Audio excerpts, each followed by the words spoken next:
Figueroa Fernández. Gracias, consejero presidente. Buenas tardes a las y los integrantes de este Consejo General. Se nos presenta un informe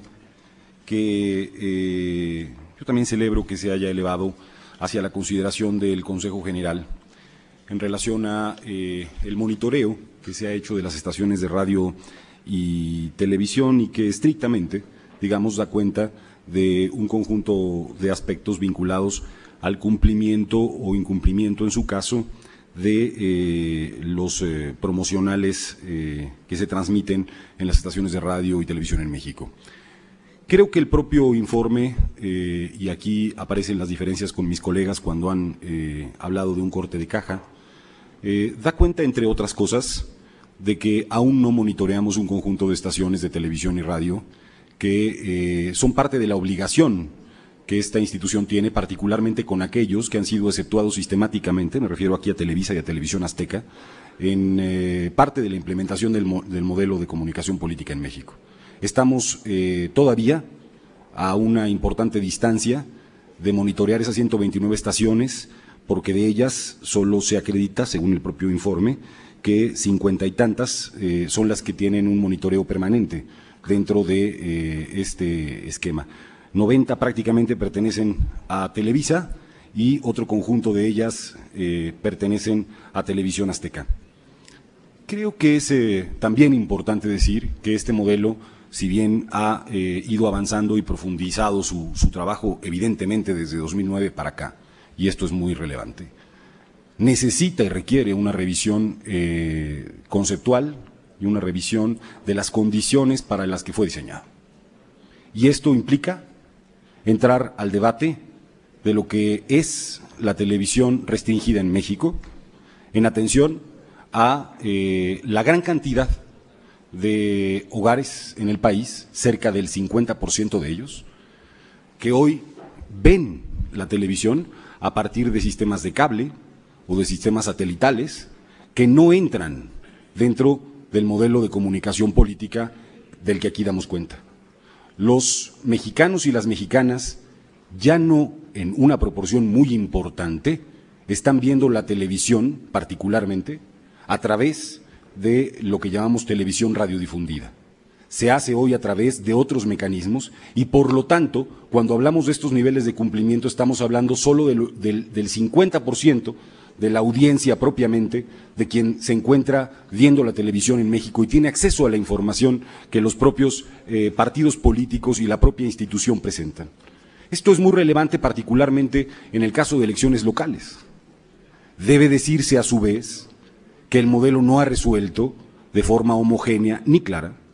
el tema vinculado a las candidaturas independientes y a la implicación que tiene propiamente el que esa determinación haya sido posterior a la creación del propio modelo de comunicación política y en tanto tal tenga por consecuencia que en muchos de los casos puedan darse fenómenos de inequidad en el proceso propiamente de implementación de este modelo. Está hoy discutiéndose en el país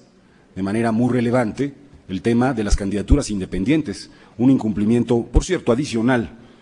de la Cámara de Diputados en relación al propio transitorio que ellos mismos establecieron, Cámara de Diputados desde luego y de Senadores, el Congreso, en relación a este mismo aspecto. Entonces, habrá que tener, yo diría, un análisis más detenido de las nuevas condiciones de las telecomunicaciones y de la radiodifusión en México para profundizar el modelo de comunicación política y garantizar su eficacia no a partir de un monitoreo de aquello que solo ve el 50% de la población, sino empezar a reflexionar lo que representa ese otro conjunto importantísimo de audiencias y de telehogares que no están teniendo el acceso del que damos cuenta en este informe. Y esta institución del Estado mexicano, garante del proceso de equidad en los procesos electorales locales, en términos de la administración de los tiempos del Estado, no puede ser omisa frente a esa realidad. Dicho esto, y habida cuenta de un proceso de evolución de el modelo de comunicación política, creo que lo aconsejable es profundizar en el modelo que nos hemos dado y en las obligaciones que tendrán que establecerse con toda claridad en relación a toda la reforma que de carácter constitucional se ha hecho hace muy poco tiempo en materia de telecomunicaciones, en donde, por cierto, las obligaciones de esto que se llama el must carry o must offer van a representar una redefinición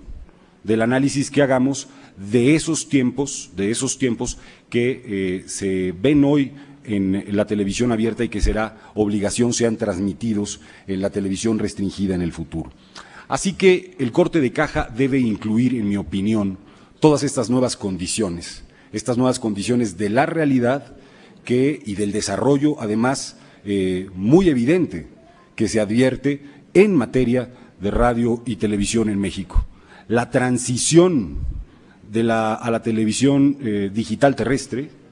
que es, a no dudarlo, muy probablemente una de las políticas más importantes en materia de telecomunicaciones a experimentar en los próximos años, deberá enfrentar, como ya enfrentamos en este proceso, la resistencia sistemática de las televisoras más importantes del país, como es el caso de Televisa y de Televisión Azteca, a ese proceso de tránsito. Merced a campañas informativas, incluso con chantaje, como las que vimos en el proceso electoral local en el caso de Baja California. Con el chantaje incluso de poner a niños frente a televisiones que se apagaban con puntitos y que quedaban sin poder ver su tele el día que se dio esa transición. O con argumentos tales como que había un muy importante porcentaje que se acerca, que no llega a 10 puntos de personas que no podían estar viendo la televisión, cuando el 50% de las personas en determinadas entidades ve la televisión o más por otras vías y por otros medios. Dicho esto, creo que el IFE y esta institución, el Consejo General, debe tomar con toda seriedad el análisis de esa nueva realidad para los próximos años. La Dirección de Prerrogativas y Partidos Políticos debe tomar con toda seriedad el tema de lo que representa ese porcentaje de la televisión que, ya no digamos de la que no monitoreamos y es radiodifundida, sino de un esquema de monitoreo que muy probablemente nos lleve a la responsabilidad de ir a los sistemas de televisión restringida a establecer procesos de monitoreo sistemáticos para las elecciones, en medio, por cierto, de una amplia discusión y un debate público sobre la necesidad de modificar incluso el calendario electoral en México